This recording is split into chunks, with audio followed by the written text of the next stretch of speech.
आपको बताएंगे कि आज पुतिन ने कैसे एक जख्मी शेर की तरह पश्चिमी देशों पर प्रहार किया और कहा कि वो तो इस युद्ध को समाप्त करना चाहते हैं, लेकिन अमेरिका और पश्चिमी देशों की मंशा इस युद्ध को समाप्त करने की है ही नहीं।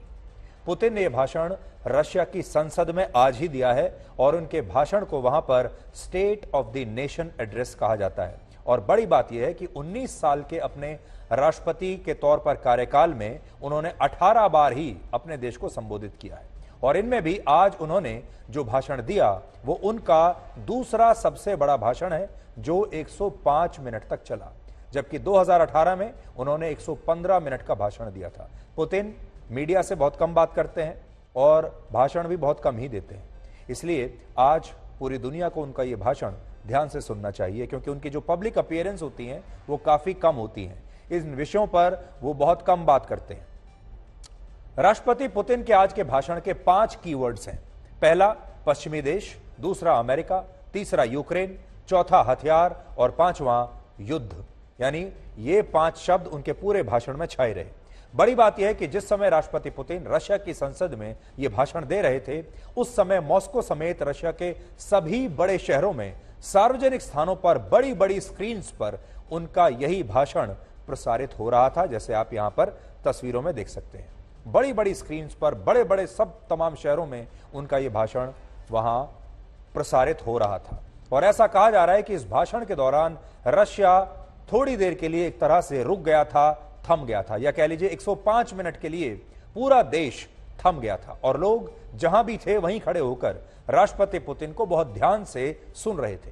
अगर हम आपको 2 पॉइंट्स में इस पूरे भाषण का सार बताएं तो वो ये होगा कि राष्ट्रपति पुतिन ये आरोप लगा रहे हैं कि पश्चिमी देश इस युद्ध को समाप्त नहीं होने देना चाहते, और दूसरी बात यह कि इस समय जो स्थिति है वो असल में Putin versus rest of the world की है। यानी ये युद्ध पुतिन वर्सेस ऑल की लड़ाई बन गया है, जिसमें एक तरफ पश्चिम के तमाम बड़े बड़े देश अमेरिका के साथ खड़े हैं और दूसरी तरफ रशिया के राष्ट्रपति व्लादिमीर पुतिन अकेले हैं।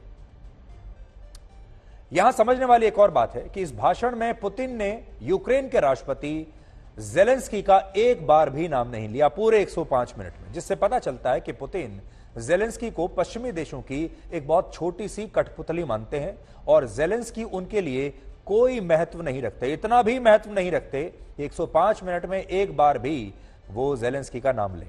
असल में 70 साल के पुतिन जानते हैं कि उनकी असली लड़ाई यूक्रेन से नहीं, ज़ेलेंस्की से नहीं, बल्कि पश्चिमी देशों से, और इसीलिए आज उन्होंने पश्चिमी देशों को लेकर 3 बड़ी बातें कही हैं। पहली बात यह कि रशिया शांति के साथ बातचीत से युद्ध का समाधान चाहता था, लेकिन पश्चिमी देशों ने बातचीत के सभी रास्ते बंद कर दिए और ऐसा इसलिए हुआ क्योंकि पश्चिमी देश नेटो का हर कीमत पर विस्तार करना चाहते हैं। दूसरी बात उन्होंने कही, अमेरिका ने जिस तरह अपने फायदे के लिए इराक, सीरिया और लीबिया में युद्ध को भड़काया, उन्हें बर्बाद कर दिया, ठीक वही काम अमेरिका और पश्चिमी देश यूक्रेन में कर रहे हैं। और ऐसा करने के पीछे अमेरिका और पश्चिमी देशों का एक ही मकसद था और वो है हथियारों को बेचना, क्योंकि अमेरिका हथियारों का सबसे बड़ा सौदागर है, उसे तो हथियार बेचने से मतलब है। पुतिन ने आरोप लगाया कि पिछले 1 साल में अमेरिका और पश्चिमी देशों ने 150 बिलियन डॉलर्स यानी 12,40,000 करोड़ रुपए के हथियार बेचे हैं। तीसरी बात उन्होंने ये कही कि पश्चिमी देश युद्ध भूमि में रशिया को हरा नहीं सकते, इसलिए अब वो रशिया के खिलाफ इंफॉर्मेशन वॉरफेयर शुरू कर रहे हैं, एक इंफॉर्मेशन वॉर लड़ रहे हैं जिसमें अफवाहें उड़ाई जाती हैं, गलत जानकारियां प्रसारित की जाती हैं। हालांकि राष्ट्रपति पुतिन ने युद्ध शुरू होने के बाद पहली बार यह माना है कि इसकी वजह से उनके देश को भी बहुत बड़ा नुकसान हुआ है, और आज उन्होंने अमेरिका के साथ हुए रशिया के एक न्यूक्लियर वॉरहेड के समझौते से खुद को अलग भी कर लिया।